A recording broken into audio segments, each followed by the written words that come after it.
Hi guys! At dahil long weekend ngayon, naisipan namin buksan yung aming tent. Dalawa guys yung tent namin. Yung isa automatic, yung isa hindi. So ayan yung binuksan namin, yung una, yung automatic. So guys, sobrang dali lang niyang sobrang dali lang buksan para lang siyang payong. Tapos ang gaan, so ayan siya. Meron siyang, so ito yung kanyang pinaka-pinto. Guys, sobrang ganda. Dalawa yung kanyang pinto, dalawa rin yung bintana.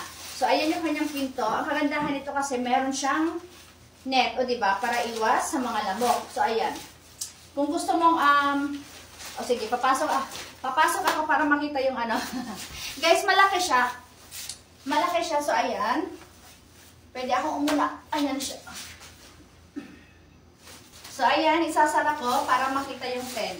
Lang, guys.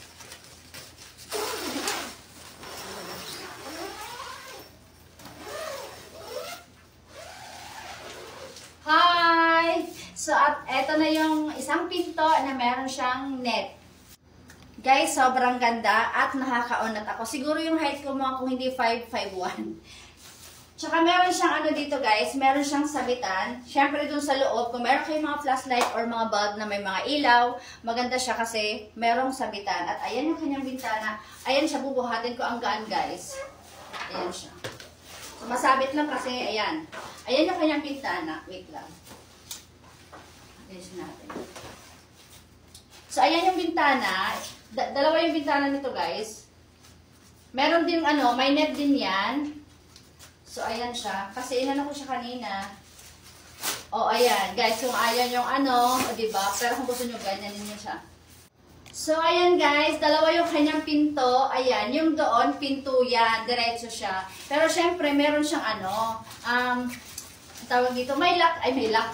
May cover naman siya. So, may zipper din siya at may net. O, diba? Ayan, kita siya. Kasi dalawa yung pinto, dalawa yung bintana. So, ayan guys, ilalagay ko sa yellow basket. Guys, sobrang ganda. Huwag na kayo magpatumpik-tumpik pa. Kasi, dalawa yung kanyang bintana, dalawa yung pinto, lahat may net. O, diba? Iwas, lamok. Tapos, meron pa siyang sabitan sa loob ng ilaw. Kung meron kayong flashlight or meron kayong kahit na anong ilaw, pwede nyo siyang isabit. O, diba? Hindi na kayo madilim. At, syempre, kung kayo magpipiknik, pupunta sa beach na may tent, syempre, kailangan natin ng solar, electric fan. O, diba? Eh, syempre, kung ilang araw kayo doon, walang kuryente sa pupuntahan nyo. So, ayan, guys. Meron akong clip fan na syempre, i-recommend sa inyo na meron siyang kasamang ayan, solar. O, diba? At hindi lang yan. Meron pa akong ibang i-recommend, guys. So, ayan. Ito naman, rechargeable na electric fan. Ang kagandahan nito dahil foldable siya. O, diba? Ayan siya. Ayan. Guys, malakas siya. Tatlo yung kanyang one. Ito yung pangalawa. Ito naman yung pangatlo. O, diba? Pwedeng ilagay sa mga bag nyo. Ayan. Kasi foldable siya, guys. So, ayan guys, kung meron kayong ganito, ayan siya, isasabit lang siya. Doon sa loob, meron siyang pwedeng pagsabitan. At syempre, kung ganito mga lakad, hindi naman pwedeng walang gimbal stabilizer guys. Sobrang perfect gamitin pag pupunta sa mga beach or, o diba, merong pang vlog. So, ayan siya, o diba? So, ayan na nga guys. Ito yung sinasabi kong gimbal stabilizer na kahit naglalakad kayo, napaka-smooth. Ang ganda ng result. Perfect siya pang shoot guys. Ayan, kung magbablog kayo, pwede siyang, pero kung gusto niyo naka-steady, pwede rin siya. Guys, sobrang ganda.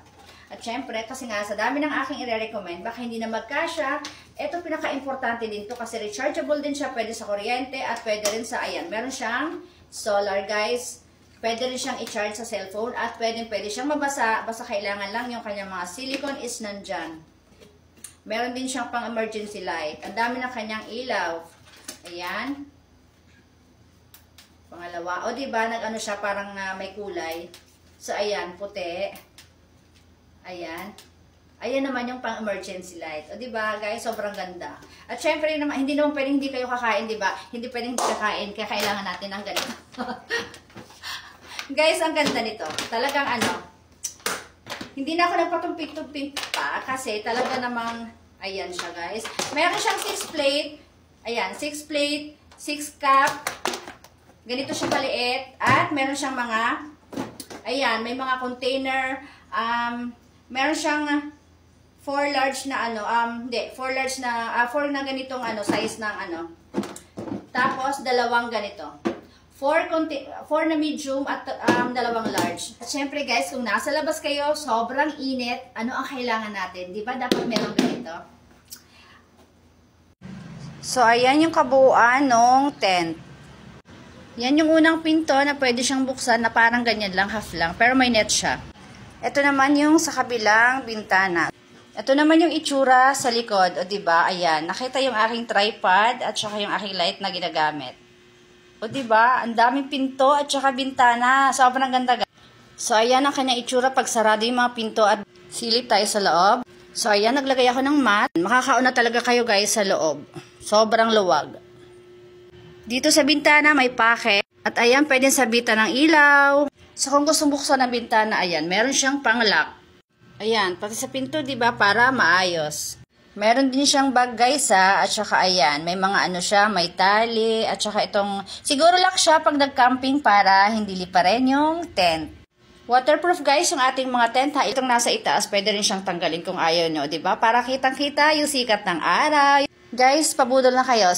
O diba, ang saya guys, kung mag-outing kayo, pupunta kayo sa beach, meron kayong tent, ang sarap ng kwentuhan, food trip, tawanan. O diba, ang sarap maligo sa dagat pagka ganyang kumpleto kayo ng gamit. Guys, marami pa nga akong kulang na inire-recommend sa inyo. So, hindi ko na siya nakuha lahat dahil hindi ako masyadong prepared. Kung ano lang yung nakita ko ngayon. So, yun ang aking nire-recommend. Pero lahat yun guys, ilalagay ko sa yellow basket. Sobrang mag-e-enjoy kayo. Napakaganda nitong tent. Tandaan nyo guys, meron siyang 2 doors, 2 windows, lahat yun may net, meron siyang sabitan, yung bintana meron dyan may pocket. Guys, malaki siya. Yung kanyang size is ano to, 3 to 4, talagang pangmaramihan. 3 to 4 kasya siya, pero wag lang yung sobrang... So ayun, kung ka-size ko, 3 to 4 kasya talaga siya. At ako guys, nakakaunat ako. So, yung anak ko, ano siya, siguro 5'2", nakakaunat din siya. Hindi kayo magsisisi. Sobrang ganda, guys. Ayan. Munti ko na makalimutan, guys. Syempre, kung may mga camping, may mga outing, ayan, yung ating picnic mat. Ano? Picnic mat. Munti ko na makalimutan guys. Syempre, kailangan din natin to. So, yun lang guys.